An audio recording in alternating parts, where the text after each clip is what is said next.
Hi, everyone. Welcome to Special Presentation with Mike and Ethan. Or, Elf will not be seen hey, tonight. guess whose birthday it is this week? It's me. That's right, it's Mike's birthday. Congratulations, Mike. Thank you. I Welcome was to your late 40s. this is my unbirthday. It actually isn't my birthday at all because I'm just claiming it as my birthday because we didn't do a birthday episode for me this year. Yeah. Well, actually, we've never done a birthday episode for you because you're not like me. You don't count your birthday as like this is the day that everyone celebrates me. I call it the Christmas in January. I well, I used to, but then I got old, so I'm like, "Man, I don't really want to. But I Yeah, figured. the problem with having a birthday when you're old is that you're not dependent on your birthday for all the cool things you want in life anymore. Yeah, that's So right. you end up getting underwear, like Christmas. Yep, yep. Yeah, you just get like, I mean, birthdays are fine, but like, usually my family gets me stuff, and bless their hearts, I love them, but they're usually like, well, here's a shirt. I usually get a lot of shirts. Um, I guess like it used to be what I would get was like dress shirts, and I would get ties. For many years, I Hmm. got ties because You're like, supposed to get that for Father's Day. They were making yeah. a little hint at you there. Well, I think that they were like, well, you're going to go to job interviews and you'll need a tie for that. And, I guess that's accurate. But like, they didn't realize that I was going to be a failure. So like, I don't really need to wear ties very often in my life. And, I got a lot of cologne, got a lot of that sort of thing. Um, and in recent years, like I think they figured out, like I mean, it's not like I'm like, oh, I don't want this, so they keep getting it from me. But like in recent years now, I've been getting, I get comic books sometimes, Good, because good. they're like, well, I heard you like comic books, so here's a comic book, and it's like, oh, it's a random comic, you know. Just grab a comic book off the shelf. It's Yeah, like, it's like, yeah, it's like, well, I here you don't. go. It's My Little Ponytails #4. Yeah, it's like, well, it's not that I like the medium of comics, but like, I mean, I guess they're fine, but bless their hearts. But anyway, Yeah. so birthdays, whatever. You usually don't get what you really want, which is Mr. Burns coming out of a cake. But this year I decided we are going to celebrate me. And by doing that, we're going to watch the thing that I loved when I was a kid, which is Animalympics. Um, It's Animalympics! I had never seen this before, and in fact, I had mistaken something completely different for Animalympics when I was a kid. But we're not necessarily talking about that. So are you telling me that like was your first time ever watching Animalympics? Yes. Oh, wow. Okay. Um, that's a surprise. Is it Um, really? I don't know. I mean, honestly, I kind of thought like everyone of our age would have kind of grown up with this. I thought it was one of those things that they showed on TV a lot. Hmm. Well, you have to understand that even as a kid, I hated sports. I didn't want to have anything to do with anything sport related. Ah, wow. Okay, interesting. Because I as well hated sports, but I loved animals, so this kind of made up for it. But I guess it didn't. That didn't carry as well. You're not a furry, so it didn't carry as much weight with you, I guess. Not so much, no. I also, when we were talking about doing this, I also brought up the idea of Sport Goofy, which I guess would have a little more, a little more cachet since I was, I grew up with Disney characters, and I think I've mentioned on this podcast before, the very first book that my dad read to me, and when I was a tiny baby, was an Uncle Scrooge comic book. Oh, So, okay. So you're familiar with. I remember watching Sport Goofy when I was a kid, and there are animals in that too. Because doesn't Goofy team up like his sport team is like the soccer team from like Ben and Broomsticks, isn't it? Maybe? I don't know. I've never seen it. Like I said, I Oh, didn't watch sport things. oh, you haven't seen Sport. Okay, so you haven't seen Sport Goofy either. Okay, wow. Yes, All right. that was what I was getting at. Oh, I misinterpreted what you said, but you should expect that because I read a whole Xanth book and wasn't able to interpret it correctly. So, It's okay. I mean, somebody made a reference to a song I've heard 1,000 times today, and I had no idea what it meant. So I looked it up, and I was like, "Oh, those are the lyrics? Oh, I didn't know songs had lyrics. Unless they're flashing red on the screen as I watch." what song was it? Fireflies, Owl City. Oh, I've heard of the song. It's from that Yeah, Wreck-It I had Ralph. no idea that the actual line of the song was, something about 10,000 fireflies. Oh, okay. What did you think it said?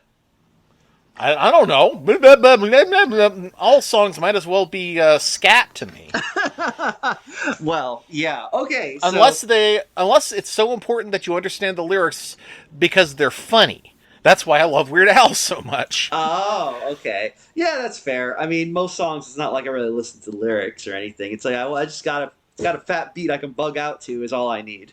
Yeah. Well, anyway, Animal Olympics. So this is it's a cartoon film. It's an animated film from I believe 1980, Yes. and It was intended to be two specials for the Olympic year in 1980, but it ended up getting released as one theatrical film instead. yeah, people were Olympics crazy. Because the Olympics were happening. People really were Yeah. into the Olympics, so they thought they'd cash in on this by making Where the were the Olympics in 1980? Uh, Oh, Russia. Oh, that yeah, explains a lot. wasn't there some sort of boycott that happened? Didn't the Russians boycott or something? And kind of, you know, Yeah, I think that was 1980, or was that 1984? It was one of uh, those 2 years. well, Oh wait, no, yeah, that's right. It was 1980 because Carter was in office, and it was one gotcha. of the things that people blamed Carter for because you could just blame everything for him. Carter's responsible for my aunt's gout. I hear he caused COVID. Thanks, Jimmy. Well, yeah. So, according to the research that I'm currently doing by looking at a Wikipedia page, Animal Olympics was commissioned in '78 by NBC, like you said, to be 2 hour long specials, which would have gone alongside the Summer and Winter Olympics held in Moscow. But because the USSR invaded and gained control of Afghanistan, then U.S. president decided to boycott the Moscow Summer Olympics, which then caused them to cancel the Animal Olympics Summer Special. But it turns out that producer Donald Kushner and director Steven Lisberger had always intended the project as a feature-length theatrical feature, so they did that. Oh, And okay. now, when you do watch the full feature, which we did, you'll notice that they have not 100% elegantly combined the winter and the summer games. Like it's mostly good, but like they do say in the beginning, summer games, Yeah, which it's summer games, but on the other side of the world, it's winter, so just do that. true, true. Now there are some Except people. that it all takes place on the same island, on Animal Olympics Island. Yes, that's where the Animal Olympics are held on Animal Olympic Island. Now, there are, I believe, some big names associated with this. Brad Bird, we all know from the Iron Giant, Yeah, worked on this film, and many other people who Roger yeah. Allers, who I think was also involved. You almost said Roger Ailes too. I kept Yeah, thinking Roger Ailes. different Roger. We're talking about the Lion King Roger, not the Fox News Roger. Yes. Yeah. And most importantly, of course, Graham Goldman of 10cc did the music for this. And boy, does Who? it slap. You don't know Graham Goldman of 10cc? Why? What does he do? Well, he did the Animal Olympics soundtrack for one thing. Oh, well, now I know him. Yeah. No, 10cc was a rock band of the time, and so we got music from him. And anyway. That's who really cares that much. Oh, the important thing also, we do have some big name voice actors in this. We have four of them. Four voice actors did every single voice in this. Yes. Three of them are big stars. We got Billy Crystal. You know him as Mike Wazowski. We have Gilda Radner. You know her as the witch from from Munch's Night Out. We have Harry Shearer. You know him as Kent Brockman, which is the voice he does through all this movie. And we have Michael Freemer, who doesn't even warrant a Wikipedia page. Yeah. So, but like they really earn their money because they do a lot of work in this.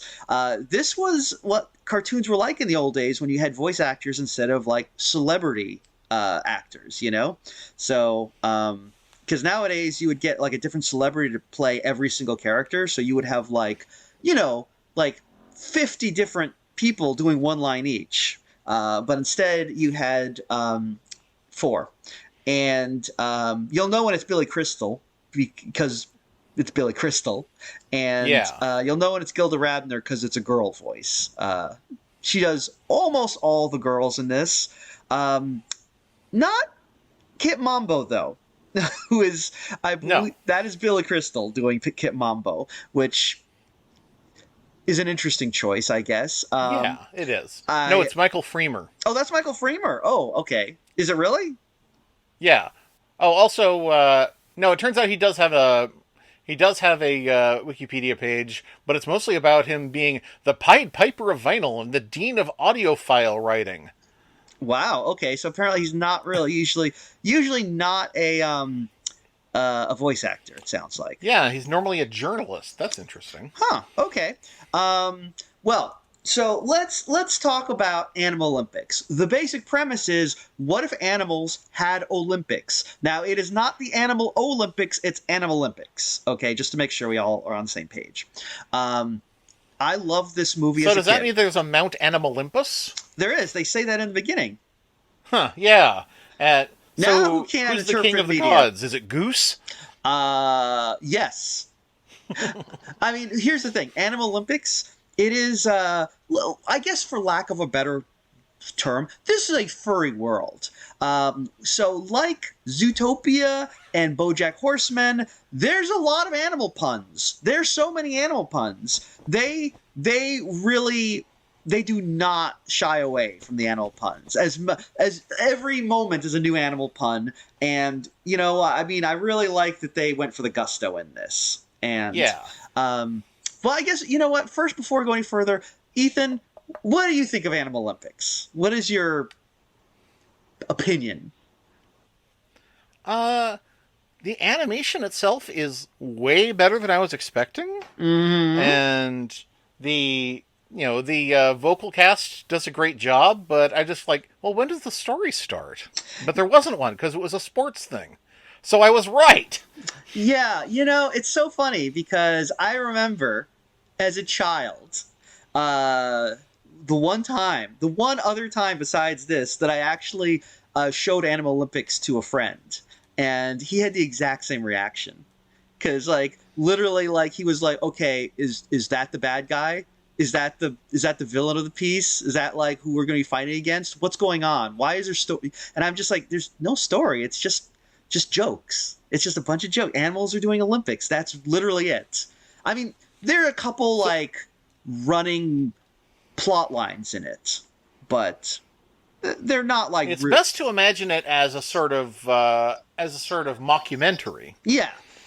That's basically what it is. It's like, look, it's a whole lot of jokes about animals doing sports, and now normally I feel like normally I wouldn't really be into this because, there's really not much of a plot. But like, I saw it when I was a child, so obviously I have a lot of nostalgia for it. And I feel like it's so fast paced, like it just goes, boom, boom, boom, boom, boom, that like you don't really have, I don't really have time to get bored. And even as an adult, I'm like, yeah, okay, this, I'm still enjoying this. Unlike a lot of things I watched as a kid, which as an adult, I'm just like, Jesus Christ, this fucking sucks. I think I don't know if I would agree about the fast pace. I thought there were a lot of things where it was like, okay, okay, how many times are you going to show the same shot of the three guys running? Oh, okay. All right. There are a few bits that are maybe like not as fast paced as others. But the three guys running are very important for that song because it's really like bringing up the theme of competition and teamwork. Uh, Well, I mean, we've already established you don't listen to song lyrics, so no. Yeah, anyway, if you say so. yeah. Anyway, yeah, I mean, this is a movie about the spirit of international competition. They only say it about 500 times. In But fact, what did it have to say about the spirit of international competition? that it exists. Ah, They say it. The other thing they say a lot is the only thing standing between X and the gold is Y. And the third thing they like to say is, oh, there is a third thing that I keep hearing them say. Now I've completely forgotten it. What is the third thing they say? It's I forget. Oh, I know. The third thing they Barba say. Wobbler. No, the third thing they say is, if you don't think X, then you are mistaken. They love that line too. They use it a lot. Anyway, here's the important thing about Animalympics. Let's talk about the world of Animalympics. Imagine a world much like our own, but populated by anthropomorphic animals. Mm-hmm. And in this world, there are 5 continents. Okay, uh, Right. North America, South America, Africa, Europe, and Eurasia.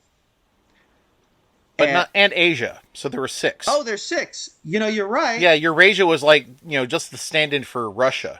Yeah. So there are 6 continents, even though they do specifically say they're 5.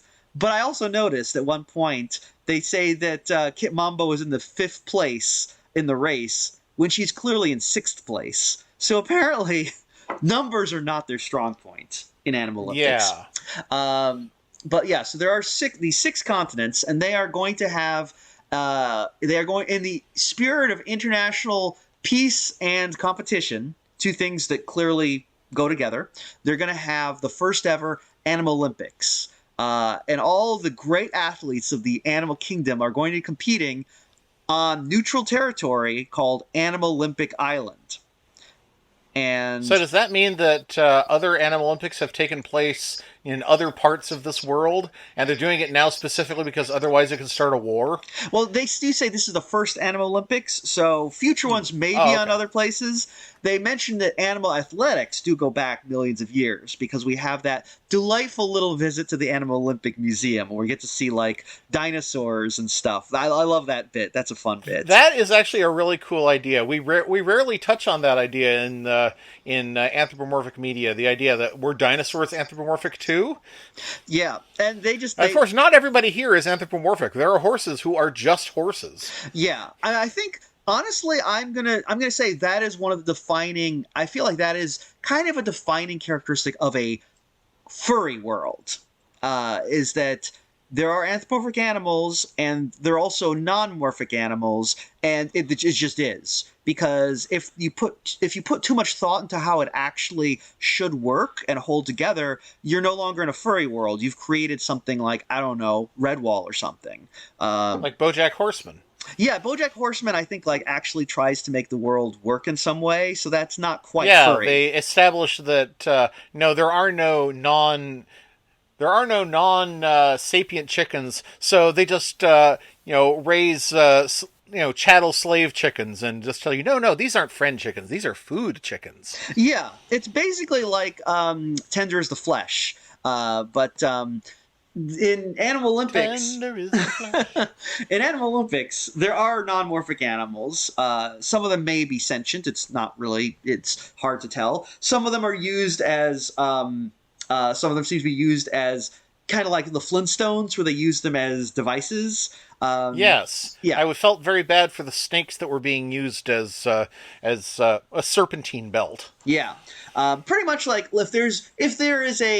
if there's an excuse to cram in some sort of animal related joke, that's what they do. That's how it is. That's a furry world for you. So Ethan, I've got another question for you. As a non furry, Mhm. which character in Animalympics do you think has the most furry porn of them? Uh,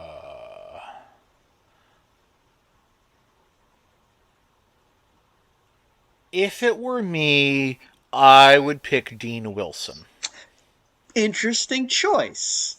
Um, you're not there. Dean Wilson is popular. I'll say that. Um, but I don't think he's the most popular character in Animalympics. The most popular character that I have seen the most furry porn of is Tatiana Tuchenko. Which one is that? So she's Oh, the oh, the ferret. yeah, she does the Yeah, ballet routine. It's not ballet, the that's gymnastics right. routine. Yeah, But that's right. I forgot about her. yeah, I mean she's very similar to Dean Wilson in like character design. So you're on the right track. But I mean, I so yeah. Yeah, the problem this one has, I'm having the problem you have watching Transformers. There's a million names and I can't remember all of them. Yeah, see, I guess for you it's easy to remember robot names, the way that for me it's easy to remember like animal names because I'm Well, like it helps when you've been, holding them in your hands and you've been reading their tech specs and stuff. I I I don't think reading their tech specs or holding them in my hands would actually help me remember different robots because to me they're still like they're just robots. They're all the same. How can you tell them apart? Whereas like if I see like a flamingo and a ferret, I'm like those are different. I can tell them apart. Well, what if the robots turned into flamingos and ferrets? I mean, I could tell the Dinobots apart when they're in their Yeah. dinosaur forms. Um, if they I don't just believe there has been a transforming flamingo yet, but oh no, wait, no, I think there was a transforming yard flamingo as part of BotBots. oh right, I remember that. You mentioned them before. So Animal Olympics. I still enjoy this. I think, like you said, the animation is very singular in this. You want to know what it reminded me of most What? that we've already looked at? Rock and Roll Odyssey. Yeah, I can kind of see it. It's interesting because it is very. I don't know what it's I don't know what its inspirations are. It feels like there's a lot of kind of like there's a little bit of Looney Tunes in this. A Um, little a bit, not as little much bit. as you'd expect for 1980. No, it feels very. There's almost like kind of a European feel to it. Um, Yeah, it but it really doesn't feel like Asterix or anything like that either. no. It's very singularly its own thing.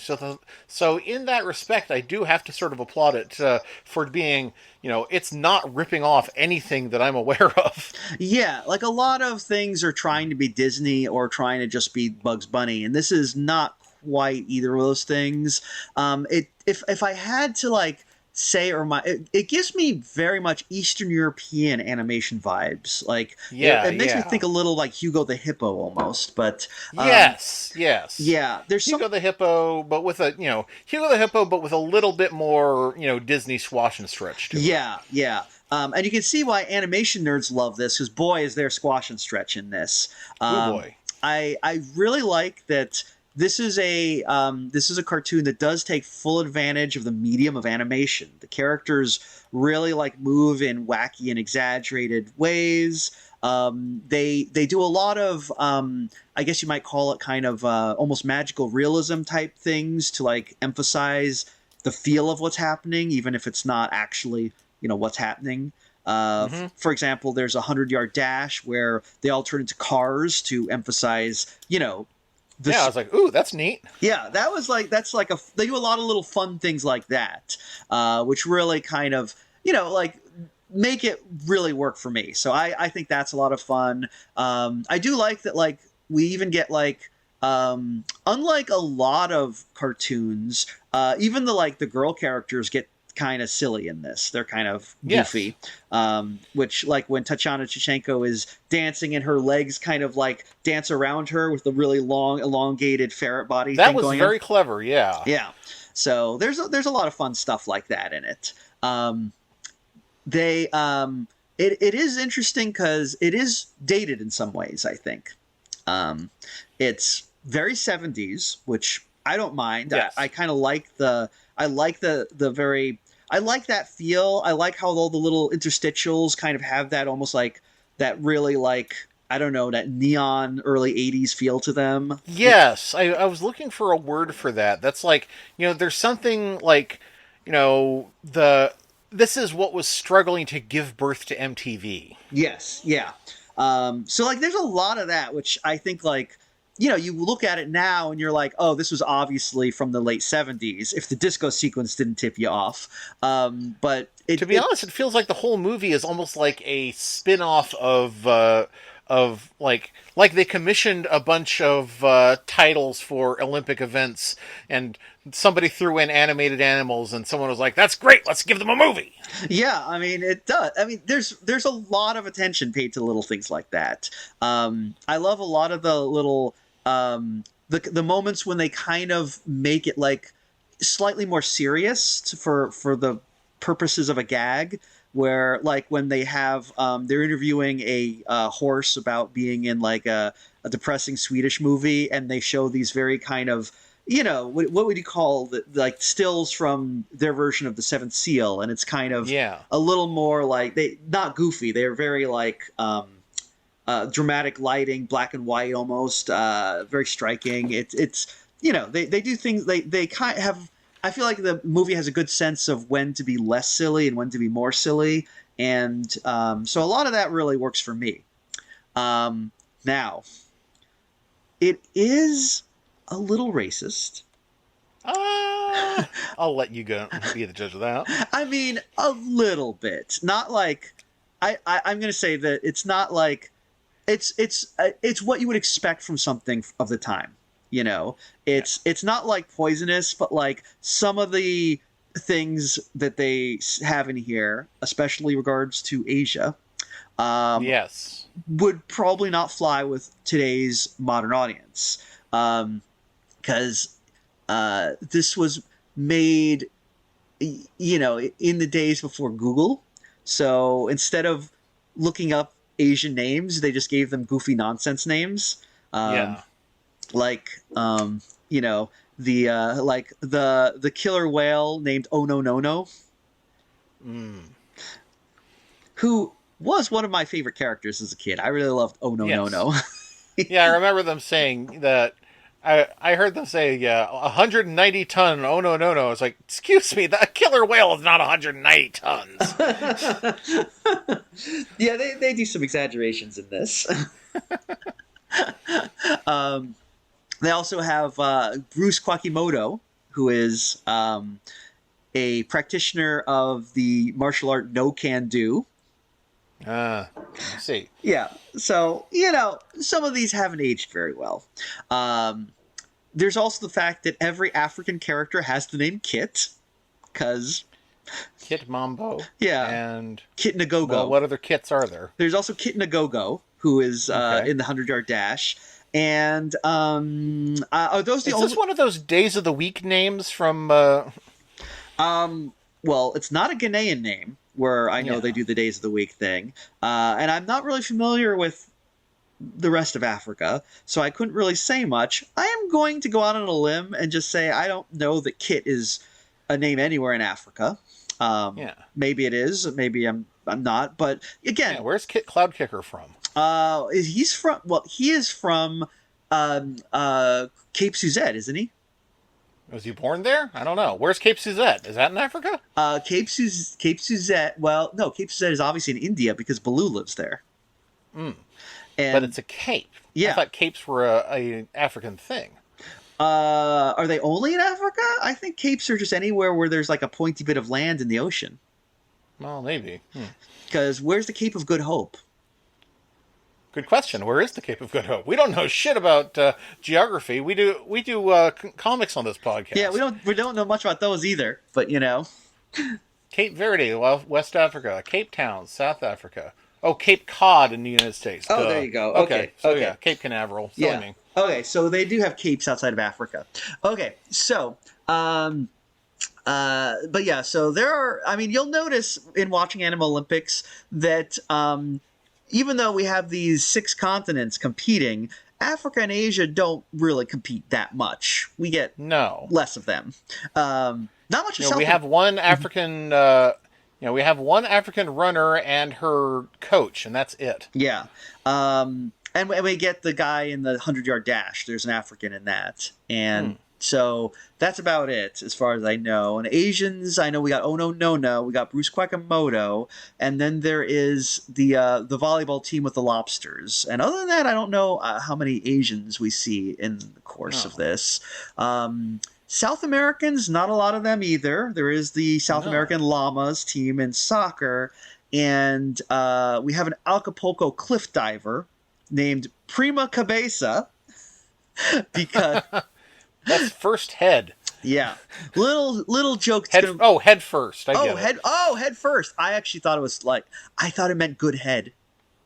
So I thought that was a little adult joke for it's gonna go over the kids' heads. But head first actually makes sense because he dives head first. Yeah. Some of the names are very frustrating because some of them have an animal pun and some just don't. So you're just like, where's the pun in this one? What am I missing? Yeah, a lot of them seem to be vaguely based on celebrities who were around at the time. That I'm not really familiar with. Barbara Walters, of course, we know. Yeah, She's Barbara Walters, but the other one, Henry Hummel, the turtle, is based on Henry Kissinger, who I oh don't think was ever a sportscaster. no, that's kind of an odd choice. Yeah, I guess he was just in the news at the time, so they're like I people guess people so. know him. Yeah, I mean, you really have to be aware of what was going on in sportscasting in 1980 to really get all the jokes in here. Yeah, That is my biggest complaint with this movie is that I kept feeling like this should be funnier. Are the jokes going past me? Is it just so of its time that things that were hilarious then are just kind of like, hmm? that's funny because I never got any of the sports jokes. I still don't, and I was just like, oh, I'm enjoying it even without that. But like, we do have a couple that I kind of recognize because like I think Studs Terkel, the turkey newscaster. Yeah. Who was again one of my favorite characters as a kid. I think he's based on what Ruggs Terkel, who I believe is No, it is um, Studs Terkel. oh, I've heard of okay. that character. Heard Oh, him before. never mind. So I don't think he even changed his name. They just was Turkle. Sounds like turkey. Well, he's a turkey. Yeah. Um, Studs Terkel is an American author, according to Wikipedia, oh, who okay. received the Pulitzer Prize for General Nonfiction in 1985 for The Good War. Oh, okay. And I think like a few of the others are based on actual news personalities, but Mark Spritz. I think Spritzer is based on Mark Yes. Spritz, who I believe is a Yeah, swimmer. Mark Spitz, someone I've actually heard of. Yeah. Um, The guy who swims in a swimming pool full of saliva. Yeah, yeah. And I think like there's a few others, but I don't really recognize most of them. Let's see. There are, like you said, there are a few with animal puns. There are a few that are just kind of obviously references to real people. Yeah. I, Now, Rene Fromage, I get it. Okay, goat cheese. Right. yes, yeah. But actually, that's kind of also, the closer joke there is that Rene is Spanish for frog. Oh, So, I did not know that. Okay, I wonder if they knew yes. that. Oh, no, no. Oh, no, wait, no, no. I'm sorry. Rana is Spanish for frog. Oh, That's why in Mexico, Kermit the Frog is La Rana Rene. oh, okay. Well, never mind. Apparently, the Rene Fromage is not as clever as we thought. Yes, not Um, as clever as I thought it could have been, but oh well. yeah. But also, then we have Kurt Wuffner. Yeah, he's just it's kind of a dog name, you know. But Uh, Kurt, okay, it's like, is this a reference to Kurt Wagner, aka Nightcrawler from the X Men? oh, I never thought of that. I just assumed it's like, well, yeah, he's German and he's a dog, so Kurt Wolfner, you know. Uh, Yeah, but he has all. But you know what? You know what he does? He teleports. He appears from nowhere, which is exactly what Kurt Wuffner did. yeah, I mean it's true. I'm gonna be honest. I think you're putting more thought into this than they did, but Yeah, I mean, I think that's true about a lot of the things I have to say about this movie. well, there's also Dean Wilson, the otter, who I believe is a reference to Pete Jan- Wilson, I don't know. I think he's one of the referencing one of the Beach Boys actually. Oh yeah, yeah, Brian Wilson. Brian Yeah. Wilson, and possibly also Jan and Dean. So Dean Wilson is fun because they're like because they have a 10-second sequence where they cram in every single California stereotype. So that one that Yeah, amuses he's me. just like, we surf all the time, and we're vegetarians, and also we go to Los Angeles and shoot people, and then we screw with producers for roles, and then we go to wine country. Yeah, I enjoy that. I mean, Dean Wilson's a fun character. And There's then we a grow raisins. it's very like Actually, no. Wait, wasn't there a joke where they're like, and in their spare time they grow beans? yeah, that's funny because I for years because that is yes, I forget the name of that character. There's this elephant couple from Eurasia, and Yes. I thought for years until today actually that what they said was in the off season they grow big, implying because they're elephants that they're fat. But like I heard it now, and I thought they said they grow beets because they're from Eurasia. I'm assuming it actually is beets because Oh, okay. that makes more I guess sense. that makes more sense than beans. Yeah, But I thought beans was just a funnier word. yeah. I mean, I could be wrong because I didn't really catch that bit, but I feel like beets makes more sense. Yeah. That being associated with Eurasia in the American mind. Yes. But anyway, Yeah, the lady of the couple is Tatanya Tushenko, I no, think. no. That's the ferret. That's the ferret. Oh, okay.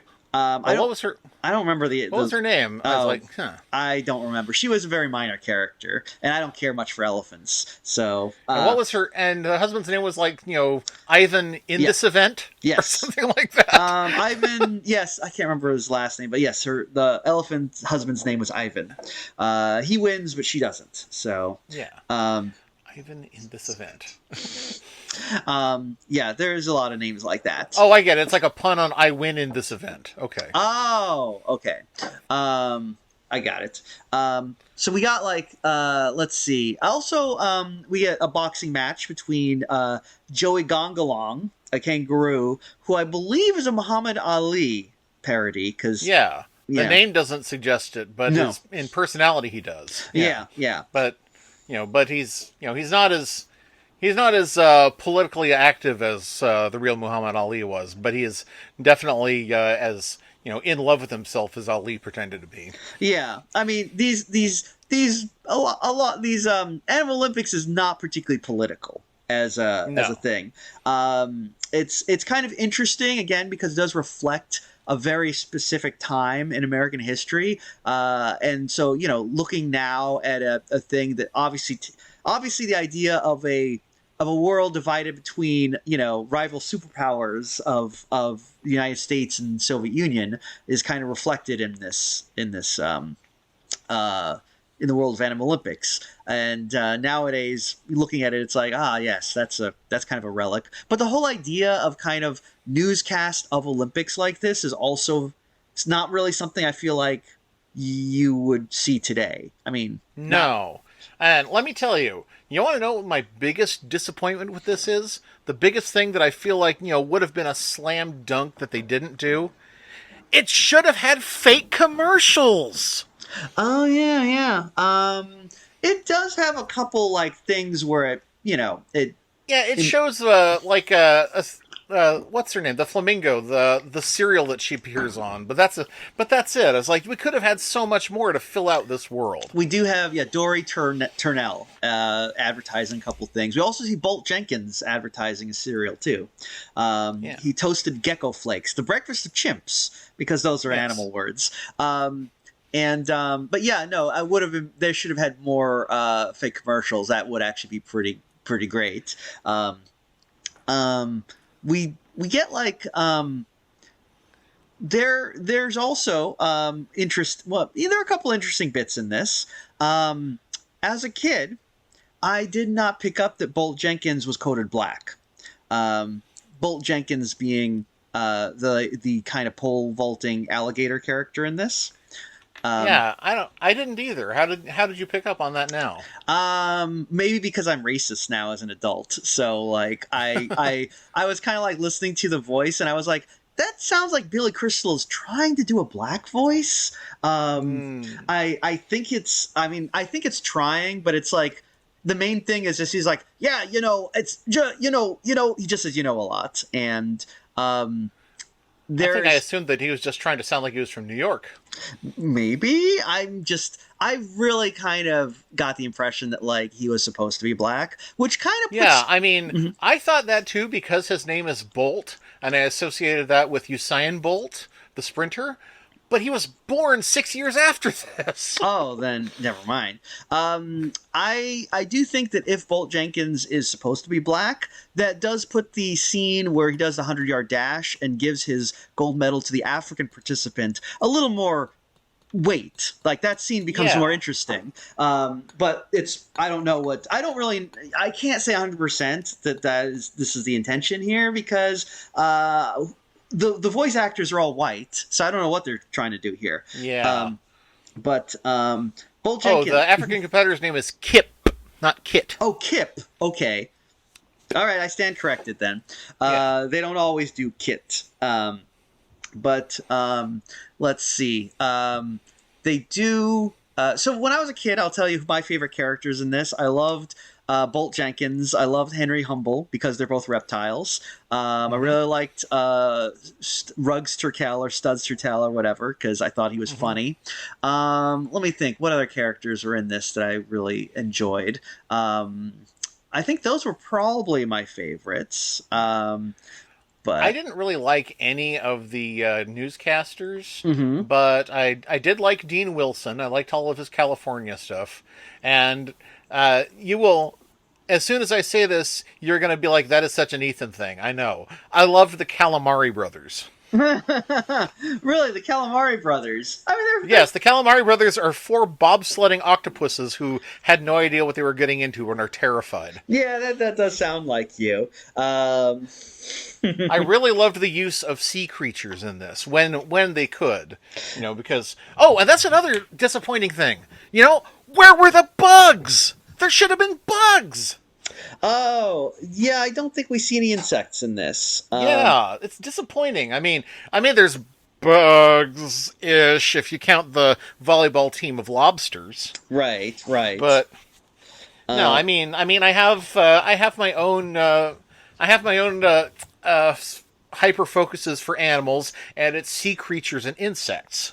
So wow. Yeah, you're so not a furry. yeah, You're like the only person in the world now who's not a furry. You're like you are legend, yeah, everyone's become a furry these days except you. But I'm just talking about my childhood. So uh-huh, uh-huh. Well, I mean, you're not still hyper focused on sea creatures and bugs? no, I am. You're right. Yeah, I thought so. But let's see. There are, like we said, a couple continuing storylines in this. The main one is that Rene Fromage and Kit Mambo are kind of in love and end up holding hands and crossing the finish line together, which causes an international incident. And the other one is that Kurt Wolfner gets lost and goes to Doggerlaw and then comes back, and that's about it. That one's Dog Law. Well, didn't want to give that one another pass. yeah, it's like, well, I mean, it's like Shangri-La, but there are dogs there. Yeah, instead of like how in the regular Shangri-La you go there and it's full of Shangs. Yeah. Oh.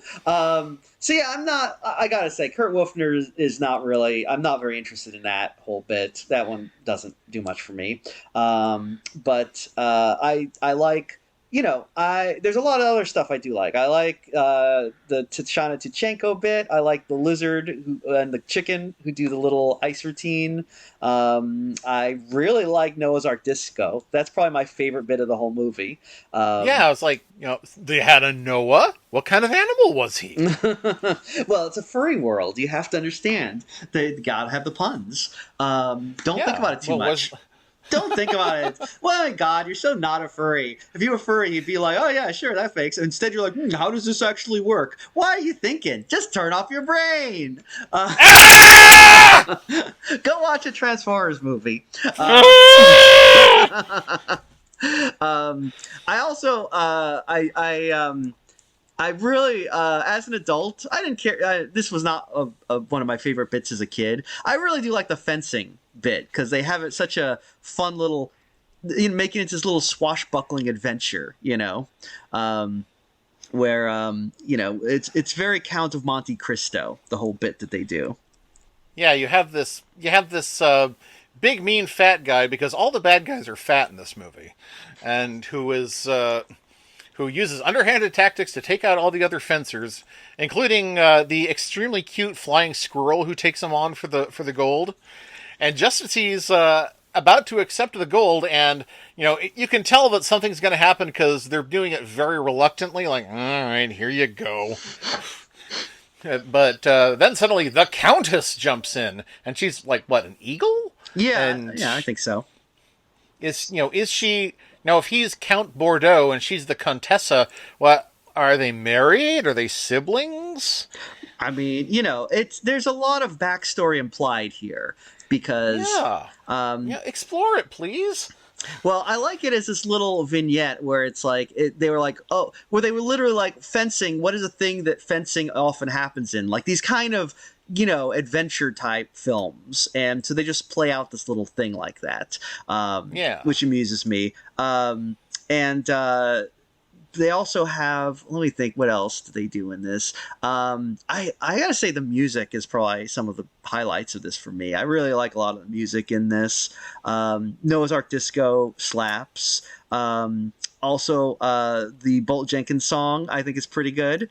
The underwater sequence, I love that bit. Yeah, That kicked ass. that's That was real the best. cool. Yeah.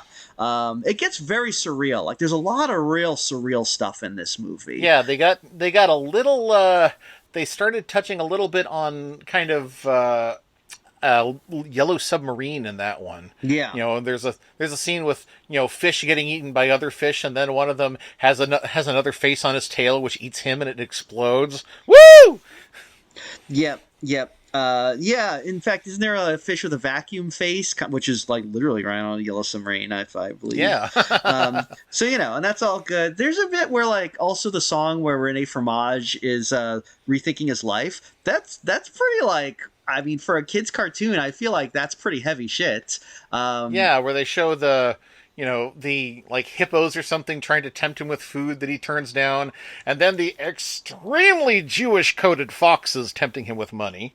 Well, again, this is some of the things in this movie have not aged well. In the 70s, we were more comfortable with that sort of thing. Anti-Semitism was just good fun in those days. But Also, you see a couple of actual humans waving to him from the windows. That's true. We do have a few bits where they're like, well, we don't feel like with animal, we'll just have a thing, just have a person. Why not? Yeah. And they only see them in silhouette, so it's sort of like, oh, these people are going to grow up to be nanny. So Muppet Babies is the prequel to Animalympics. That makes sense. Yeah, why not? Why not? We also do things where they're like, I like how a lot of technology, if it's not an actual animal, it's just like animal themed. Like you have a helicopter that looks like a dragonfly or a satellite that looks like a shrimp. bug. Yeah. So there's a lot of that sort of thing. They're like. Reminds me a lot of the dragonfly from The Rescuers. Oh yeah, Evan Rude. Yes, he was my favorite. Yeah, I was disappointed that he wasn't a bigger part of the movie when I finally saw it. Yeah, they didn't even put him in the sequel. Boo. But anyway, so Animalympics, a lot happens in this, and I was really into this as a kid. It was one of my favorite movies, right up there with David the Gnome and Devil and Daniel Mouse. And David the Gnome had a movie? Yeah, you never saw the David the Gnome movie? I saw the series. I didn't know there was a movie. Yeah, I mean, I don't think it was called David the Gnome. I think it was just called Gnomes. Gnomes? Oh, okay. Oh, maybe I have heard of that. Okay. But it's essentially David the Gnome, the movie. Yes. But yeah. But this isn't the one that ends with them turning into trees and dying. No, that's the series that ends that way. Yeah, right. They don't die in the movie. I think the movie takes place before the series, to be honest. Okay. But so this was up there. This is one of my favorites. We had it on a beta tape, and so it's nice to revisit. Nice to see something that's has a lot of childhood memories, and I think it's still good fun. There's still a lot of bits in it that I'm like, yeah, okay, that's fun. That's fun. Unlike that I don't know, something else I've seen as a kid and as an adult. I'm like, oh God, like not like Thundercats, which is terrible. You can't watch that as an adult. Um, Really? yeah, it's so boring.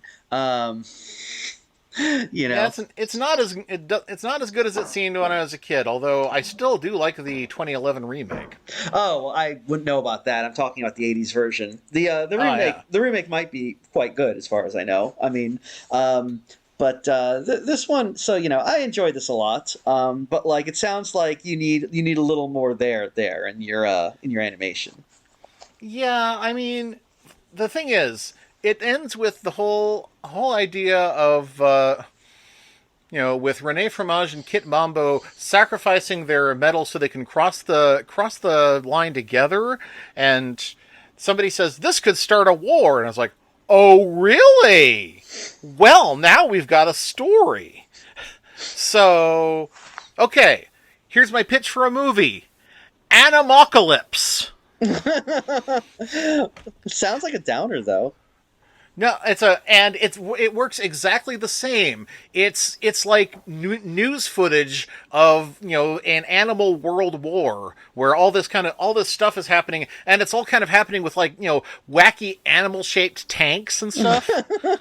I mean, that'd be pretty. Actually, yeah, I'd watch that. I feel like that's just that North Korean cartoon with the sexy fox, though. Yeah, well, I mean, it'd be better. It'd be better. Well, yeah. Well, I don't know. Would there And be a sexy fox in it? sure, of course, it's animal apocalypse. Okay, It's good, good. we can have as many sexy animals as we want. We can have USO shows, except it wouldn't be the USO; it'd be NAO or something like that. There you go. Okay, yeah. All right, It'd yeah. be an MEOW show. Okay. Well, you know what? Yeah. I guess they should have put you in charge of that. Yes. So, yeah, here's what I would have done. If I had made the movie, if this had been my movie, actually, I would say that everything that's in it can stay. There's nothing in this movie that I was like, this sucks, this gotta go. Mm-hmm. What I would add would be the What I would add would be the fake commercials. I think that's important. I think if we're gonna simulate the idea of watching a night of the Olympics of the Animalympics on the All Animal channel, Mm-hmm. we have to have that. And there's going to be stuff about news. There's going to be like tonight after our Olympics coverage, there's going to be news articles, and that would fill us in more on what's going on in this animal world. Yeah. And then, just before the climactic scene with Rene Fromage and Kit Mambo, we make it look like Europe and Africa are actually going to go to war. We say they actually break in with a special report about how talks have broken down about something or other, Well, and well, it's the two of them winning their gold medal together that actually averts the war. oh, okay. Yeah, I can see that. I feel like it would be it's a five. They said that the continents are locked in a five-way tie, so it would be a five-way war, wouldn't it? It'd be the war of the five armies. 1, 2, 3, 4, 5 armies. It's a lot of armies. How many sleeveys have you got? Oh, let's ask the Calamari brothers. Yeah. So if we did that, then you might enjoy it.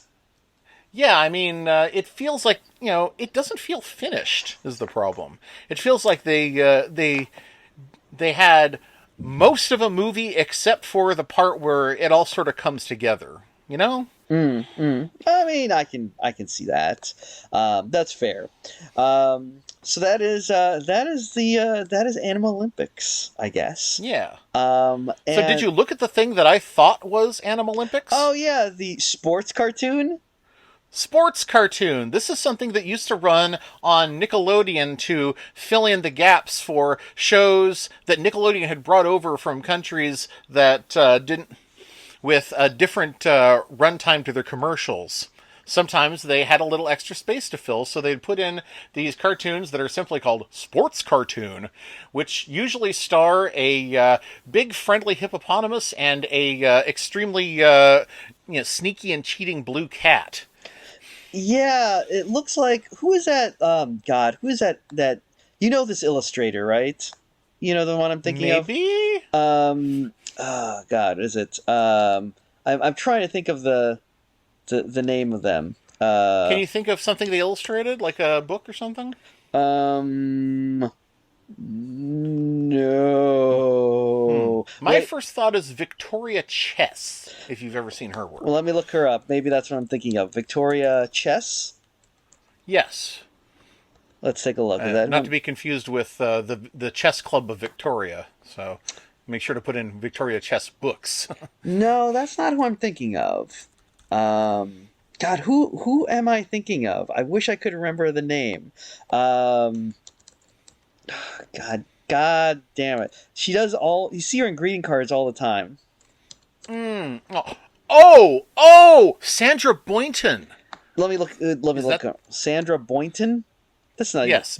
All Boynton. right, let me look this person up. No, I don't want pictures of her. Yeah, that's her. That's who I'm thinking of. Yes. Yes. Um, Yeah, she is very. She has a huge body of work and is well known and has even performed with Weird Al. oh, really? What did she do? Yeah. Actually, she made an album that he contributed a song to. Oh, what was the song? It was the song was "I Need a Nap." A lot of people have not heard "I Need a Nap." I haven't heard it. Yeah, Huh. but yeah, this looks a lot. The style does look a lot like Sandra Boynton, but no, this is pretty much its own thing, and I don't think these characters ever appeared anywhere else. Hmm. So are these foreign cartoons? They really feel like they are. No, these were made in the U.S. by Lamb Perlman Productions, Oh, okay. Um, huh. and you can tell because of like little things like how during the Darts cartoon they're both wearing ties, Oh, is that an American and thing? I don't know. It feels very American to me. I don't know why. Oh, huh. Actually, I think the most European feeling one is the one where okay, there's one where they're playing soccer, and one of the cats falls and starts faking an injury so the others will get like red carded or something, and he's really playing it up, acting like he's dying. So the referee calls over the hippo, who in this one is like a grave digger or something, Okay. and the and he just shows up looking menacing with this cross around his neck and all ready to give the cat his last rites. So the cat jumps up like, "Oh, it turns out I'm fine. See, fit as a fiddle. Let's play." Okay. That's yeah, that's these are amusing, but yeah, they do remember those little interstitials I would see when I was a kid in Germany. Where they usually had a those were usually had a cat, not a donkey and a monkey that would kind of do stuff like this. Ah. Um, but I don't remember much else about them. I guess that's when the Germans brought over foreign stuff that didn't wasn't long enough. Um, but yeah, so you thought this was Animalympics? Yeah, when you every time you described Animalympics, I was like, "Oh yeah, I know that." It turned out it was something completely different. Wow. Well, more the fool you. Yeah, I guess so. So what do you prefer? But Do you, it's much the same in that it is just like here's animals playing sports. There isn't a greater plot to it or anything. well, which do you prefer, sport cartoon or Animalympics? Well, actually, I guess Sport Cartoon does have a regular villain in the Blue Cat. So, you do have a better idea of, who's the bad guy and who's the good guy, but I mean, there isn't a bad guy or good guy in the Olympics, right? Most years there isn't. Yeah, usually not. But So, yeah. I think they fulfill, two different roles narratively. So, apart from the same basic theme, they don't really compare. Yeah, yeah. They're their own things. So yeah, so that was not Animalympics. You're like, nah, next you're gonna tell me that Banana Man and Spider Man are two different things. Well, they are. Actually, I think as a kid I actually did confuse Banana Man with Super Ted. Okay. Well, they are both British, aren't they? Yeah, yeah. Banana Man is, I guess it's Scottish because that's where the Beano was from, right? And Super Ted is Welsh. So Oh, So okay. it's part of the UK, not necessarily British. Huh. Huh. I yeah, I never really thought about that much. It's I guess that's like saying that a show from Texas is different from a show from New York, but I mean it would be, wouldn't it? I mean, I think that there's some cultural differences, possibly, I but mean, we have had a lot of cultural contraction in this country, where we're starting to lose our individual accents and stuff because TV flattens it all out. But decades ago, there were things like how every major city had its own cartoon presenting clown who was sometimes also the horror host. oh yeah, we don't have any of that shit anymore. Yeah, bring that back, man. Yeah, Ugh. man, yeah. Instead, what do we have in America? Nothing. Yeah, nothing. Might as well just be North America now. We're barely a country. Yeah. Yeah. I remember a thing that had us as North America. Oh, was it? It was Animalympics, right? Yeah, it was Animalympics. Okay, yes, that's just right. It's funny how there isn't a country of America, but there's still a California. That's true. Well, I mean, there's some other things where it's kind of confusing. Like there is still a Scandinavia that is mentioned. We have, I think, like New York is mentioned, so that exists. Acapulco is mentioned. So yeah, again the and of course we can tell by the names. Like the names are very clearly based on different countries. Like Kurt Wolfner is clearly supposed to be they say he's from Europe. Well, he's clearly German, right? And Janos Bushneckel, it's like, well, clearly Greek. We got like the Calamari brothers. Well, they're Yeah, Italian. Um, yeah, let's see. Oh no no no. Asian. Bruce Quakimoto, Asian. Um, like a lot of the ones that are Eurasian are obviously Russian, like yeah. Sergei Wejnikov and Boris Fibiovsky. It does get funny when you have like places where they clearly don't know what to name someone from that, because like a lot of the African like Nagogo. All right, sure. North America has some funny names because Joey Gongalong and Jimmy Ribbit. It's kind of like, all right, sure, why not? Yeah, why do we have a yeah? Why do we have a kangaroo from America? Well, they don't really put a lot of thought into which animals actually come from those geographic places. We've got Yeah, like, that's another thing that kind of bothered me. I was like, shouldn't we be, paying attention to where the animals come from? Why are there Russian elephants? wow, what a nerd! Like, oh, I want logic in my furry world. Ethan, They fucking do, all right? You'll never learn to jerk off with that attitude. Uh, Let's see. I guess. I don't even pay attention to that stuff. Oh my god! You tell him. Oh my god! I can't believe it's like I watched it. Well, that's because you didn't watch this as a kid. If you watch it like a kid, as like a normal person, you grew up to be like, boy, the contestant sure is hot. But instead, you're like, I don't know, the scientific accuracy is incorrect. Well. Some of us, I just have different needs from my animal-related video. Besides, I was super into the Brave Little Toaster, and I don't jack off to that either. God. Well, that's. Oh yeah. Well, Besides, you know what I jack off to, and it's not even, and it's nothing. It's something they don't make kids stuff about. yeah. Well, except the Rugrats, because Yeah, they have that was.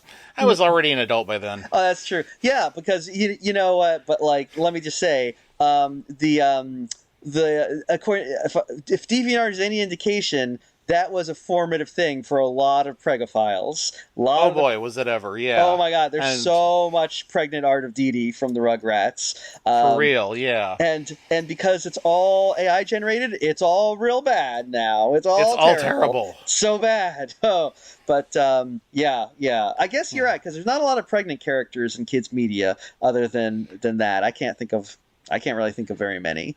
The one that I can name is Osono Who's that? from Kiki's Delivery Service. Kiki the witch flies off on her own and finds a new home and ends up moving in with a baker who is going to have a baby very soon and needs somebody to help her. And I've read the book, that Kiki's Delivery Service, and in the book, Osono the baker gives birth the very next day. But in the movie, she stays pregnant the whole thing. That was Miyazaki's gift to my people.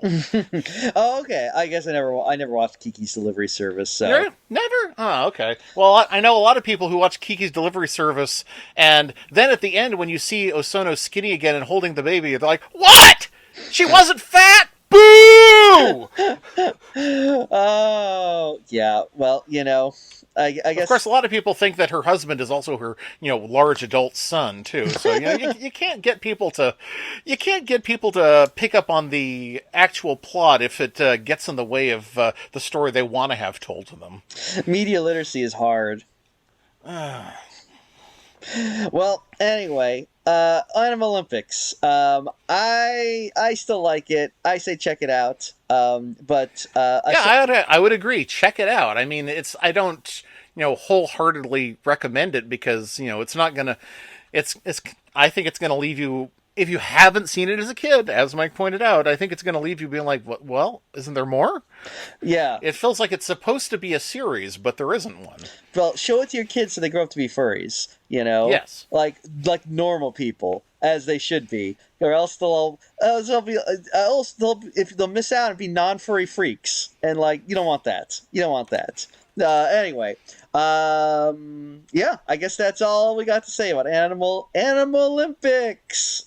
Yep. Happy birthday!